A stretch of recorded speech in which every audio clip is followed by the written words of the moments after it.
The Nikon Z50 and the 14-30 are both amazing lenses and camera bodies, and together they make an insanely good combo. And in this video, I'm going to be talking about why I love this combo specifically.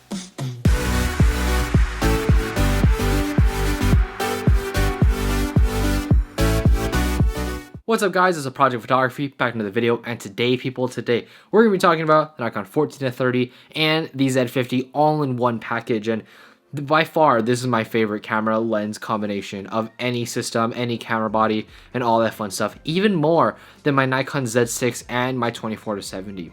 And that's a pretty big statement to make. Now, I'm not saying that it's the best performing system. What I'm saying is my favorite system to use, my favorite lens and camera body system to use specifically. You know, this is one of those combinations where the camera lens does not leave the body. And that's just a testament as to how much I love this, because this is such a unique system to find, a unique camera and lens combination to find that almost no other manufacturer has except for one. So let's dive right into this. And first of all, let's talk about the elephant in the room. Why would you pair something like a 14-30 with a Nikon Z50? You know, when you're going from full frame to APS-C, you're gonna have to multiply the focal length by 1.5. So essentially you're taking a wide angle lens like the 14-30 and turning it into essentially a 20-50, which is pretty much wide angle to standard zoom, which is actually a very, very good focal length. The only other manufacturer that actually uses something like a 20-50 or 20-60 is Panasonic. And I made a video about why I love that focal length in particular, and that's on my Nikon Z wish list. But when I really thought about it, you know, they already kind of have that in this combination, and I love it so much. So the reason why I actually enjoy having the 20mm over, let's say, a standard 24-70, and the widest focal length on 24-70 is obviously 24. Why do I like 20 versus 24mm? Well, mainly because 20mm is wide enough to actually shoot landscape photography. And now you might not need that in, let's just say, if you're shooting street photography or travel photography, but if it's wide enough for landscape photography, it's wide enough for almost any other scenario. And 20mm is one of my most favorite focal lengths. It's not super ultra wide, but it has a nice compression to the photo that makes it look a bit more realistic, not as elongated and wide. I really like the 20mm focal length for landscape photography.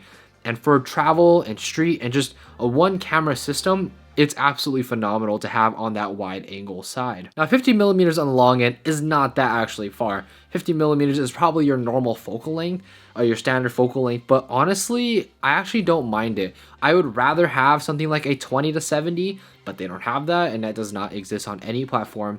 Even the 20-60 is a little bit short, but I think 50mm is that perfect focal length for especially this combination, because if you wanted something a bit like a 70mm, it would have to be just that much more bigger and heavier, and you really don't want to have to deal with that. So even though you might not be able to zoom all the way in and get everything from really far away, I think 50mm is just fine. You know, it's just enough to actually get in on the subject and capture what you want and isolate certain subjects. This is the focal range that you would essentially use with any scenario. This is the type of focal length that you could use on travel, on street photography, just anything. Even for landscape photography, I did a little bit of handheld landscape photography with this combo in particular. Even though this is an APS-C size sensor, it works really, really well because of that 14mm on the wide angle side. So speaking about this lens in particular and the Z50 in particular, in terms of their separate uses, you know, the Z50 is actually one of my favorite experiences in a camera. It's super lightweight, the handling is incredible, and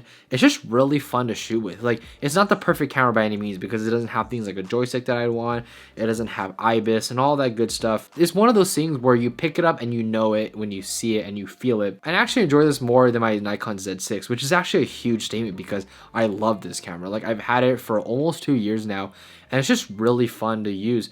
But this Z50 really is something else. And it's just that one camera where you can't really describe it. You just know it when you feel it when it comes to the experience. And when it comes to the 14-30, I mean, this is a perfect landscape photography lens. Like, I don't know what else you would want in this lens. This is perfect for all your wide angle landscape photography uses, and it's super lightweight. It's about 400 grams, and the Nikon Z50 is 400 grams. So that's a pretty lightweight package. So if we were to look at this in full frames terms, let's just say you had a Z6 and a 24-70 f2.8s.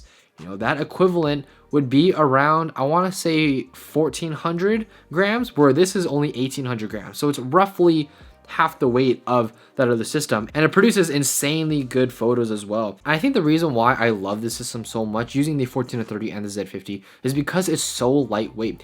This is the type of camera system that you just kind of grab and go. You throw it in your bag, you don't really think about it, and you just pull it out and shoot.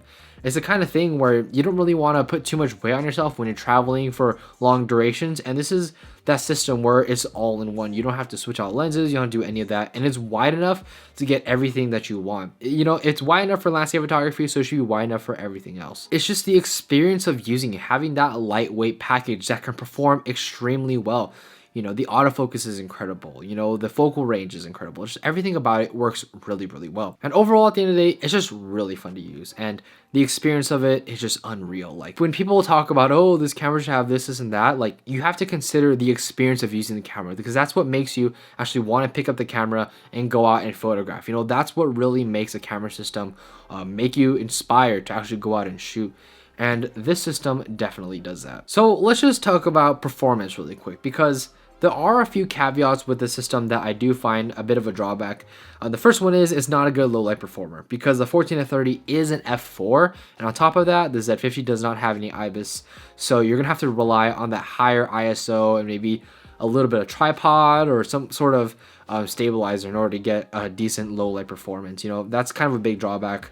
The other one is that there's not the most incredible bokeh experience, because the most telephoto on the long end you can go is 50 millimeters and at f4, and in full frame terms that's about an f5.6, so you're really not going to get much bokeh if that's what you really want. This is more for like street scenarios, or just, I don't know, just travel and all those sorts of things. So if you really want a bokeh monster, this definitely is not it. And it's kind of an expensive setup. It's close to $1,600 used. That's how I buy my stuff. I buy my stuff used because it's cheaper. Explain that in another video.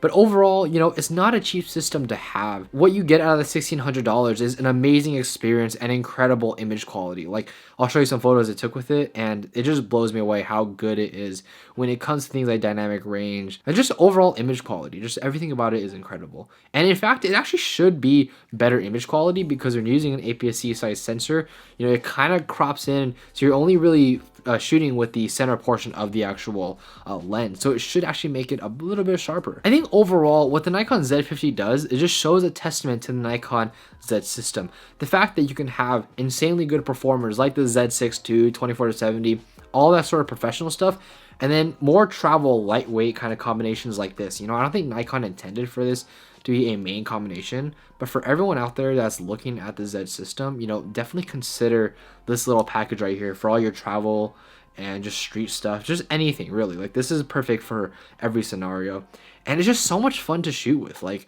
when I go out there, I really feel inspired to actually shoot. I really feel like I just want to go grab this one setup and just go and shoot. And I think that's a really fun part about this whole thing, is that when you have this system, it makes you want to go shoot, and the experience of it is just absolutely untouched.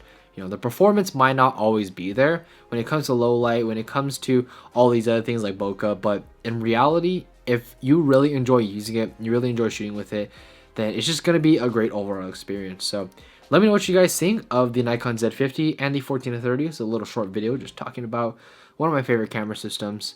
So yeah, let me know what you guys think in the comment section down below. Like, comment, subscribe, and I'll catch you guys in the next one.